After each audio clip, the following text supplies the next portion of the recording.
Faoro realmente foi uma figura que nos honrou muito. Protagonista da história. O mundo que era uma pessoa íntegra, um lutador pela democracia. A marca dele é um homem preparado. Mostrou um homem de ação lúcido e visionário. Foi um grande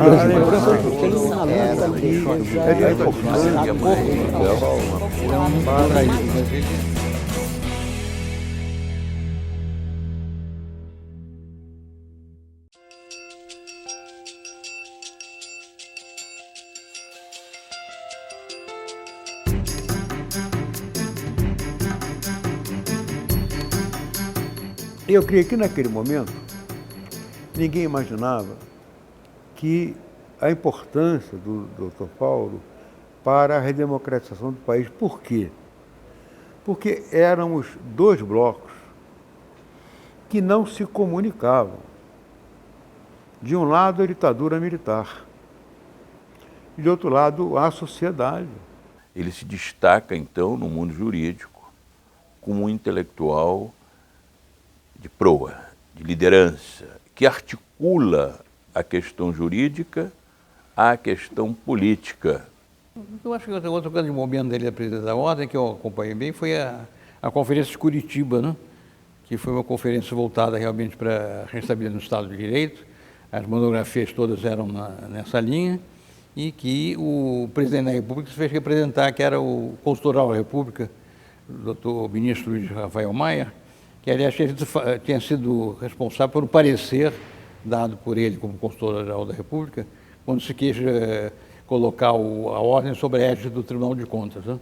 E ele mostrou que a ordem tinha um status especial, diferente, que não se enquadrava em nenhum outro tipo de organização. Já no ano de 78, na Conferência de Curitiba, eu recebi um recado transmitido pelo nosso convidado e nosso querido amigo da Ordem, o ministro Rafael Maia, de que o presidente eu tinha chamado para me dizer que estava falando seriamente, que não havia reserva mental nenhuma, que ele estava disposto a fazer a abertura. E foi nessa ocasião também que o Petrônio Portela me mostrou o esboço da revogação dos atos institucionais.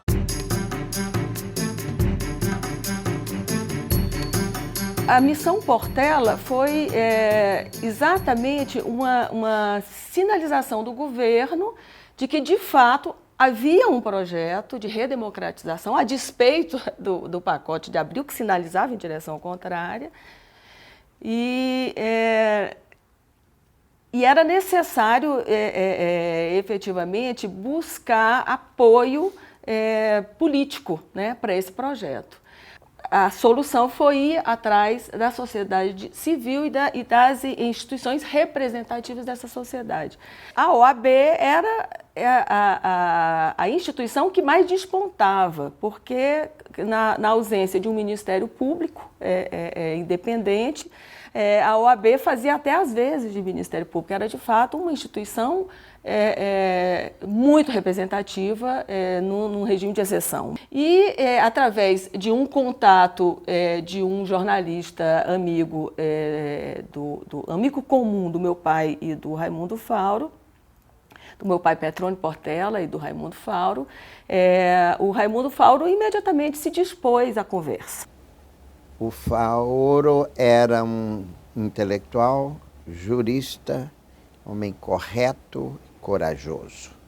Por isso é que ele conseguiu talvez nos ajudar tanto, e ele era muito respeitado, tanto que, imagina, um ditador do porte do Ernst Geisel, do presidente Geisel, o recebeu.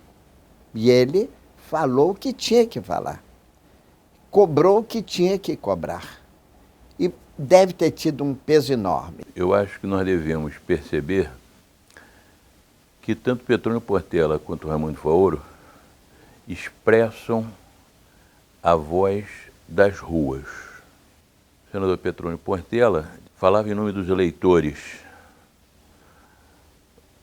O doutor Raimundo Fauro, presidente da OAB, falava em nome da sociedade civil.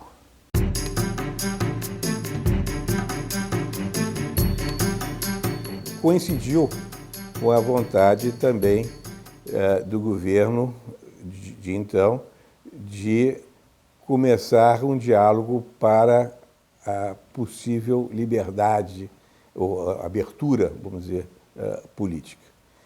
Quando o Petrônio Portela, então ministro da Justiça, procurou o diálogo com a oposição, ele ia procurar quem na oposição? Ele não ia procurar os políticos da oposição.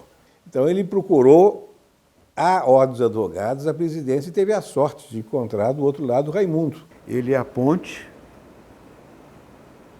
que nos leva ao diálogo,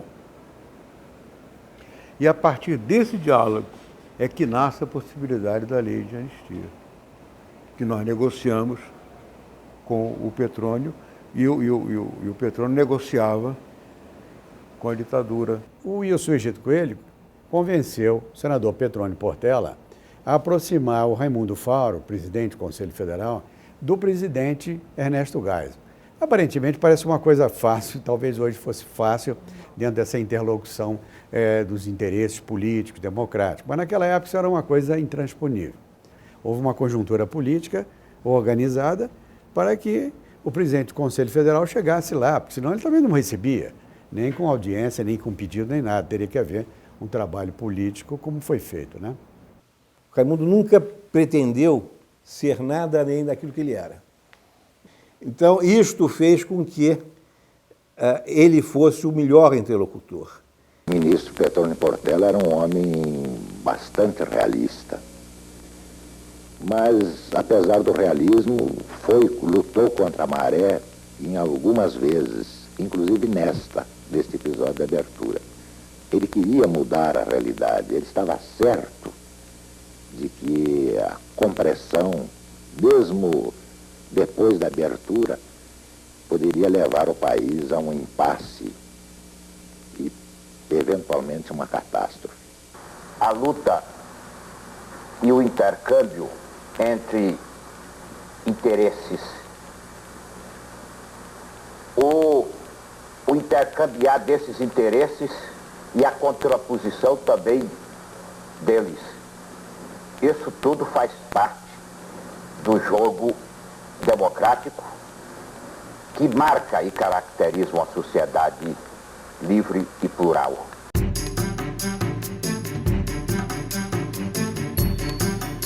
Havia também, depois de 64, a prisão que não permitia habeas corpus também.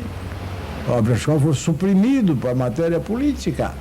E quem derrubou, e isso permitia a tortura nos quartéis, nas prisões, foi o presidente da ordem de então, o doutor Raimundo Fauro, um ilustre intelectual, um advogado notável, foi procurador do Estado aqui. Ele foi quem acabou com a tortura no país e pouca gente sabe. Enquanto nós, todos os advogados, pediam a Assembleia Constituinte, pediam anistia, pediam isso, pediam aquilo, o Raimundo disse, não, antes de qualquer coisa, se não restabelecer o habeas corpus, não tem conversa.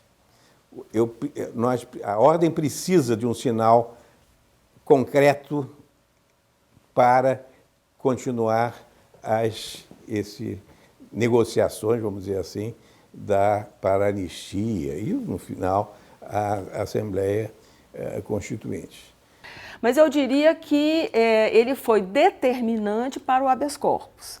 Em relação ao projeto de anistia, o o processo foi mais introvertido, porque era necessário convencer os diversos setores do regime para fora do Palácio do Planalto. O Palácio do Planalto realmente sabia o que queria, mas seria necessário convencer, de fato, as diversas áreas das Forças Armadas e também de setores da Arena, que eram bastante linha dura.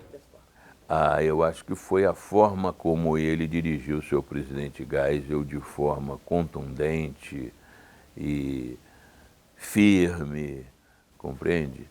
Dois gaúchos se entendendo. Uma pergunta firme e uma resposta mais firme ainda. Eu acho que isso calou fundo no presidente. Porque, de fato, a suspensão do habeas corpus não pode ser acolhida no Estado Democrático de Direito, não é?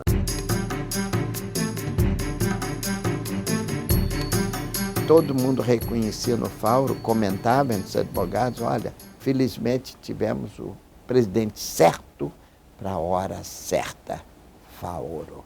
Há que levar aquela ideia do Ortega Gasset, que o homem é ele e as suas circunstâncias. E foi circunstância favorável já início do esforço de abertura do regime, a presidência Geisel muito mais aberta, e a figura-chave do senador Petrônio Portela. Né? Mas aqui é o homem e a hora, são um só. Quando a história é feita e o homem a faz. O Fauro fez a história.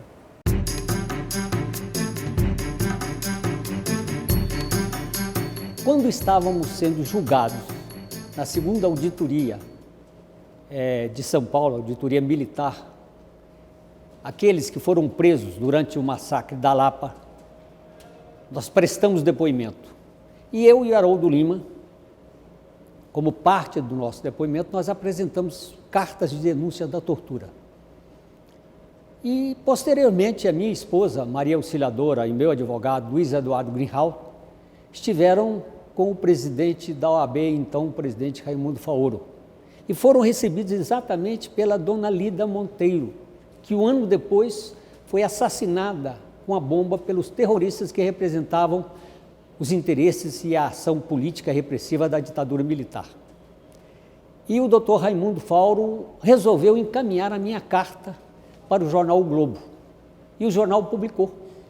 Certamente a primeira carta de denúncia de tortura publicada na imprensa, porque havia um início de abertura.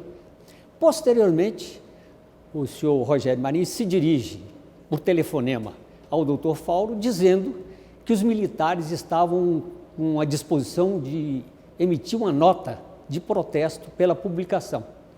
E ele, então, dizia o que fazer. E o Fauro, então, responde a ele, diga que o responsável sou eu, faça, eu quero ser julgado. Então, isso aí demonstra a atitude corajosa, a atitude combativa do presidente Raimundo Fauro, que não temeu as consequências da repressão.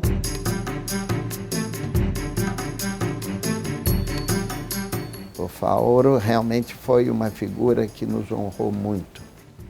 Gente bem. Um protagonista da história. Um lutador pela democracia. Juridicamente um homem preparado. Mostrou um homem de ação lúcido e visionário. O Fauro é o cara. Foi um grande brasileiro. Não acha pouco? Foi um grande brasileiro, né? Historiador, jurista, eu suponho que eles estão falando de outra pessoa. Eu sou meramente um advogado, tolamente um advogado, e talvez no velho estilo.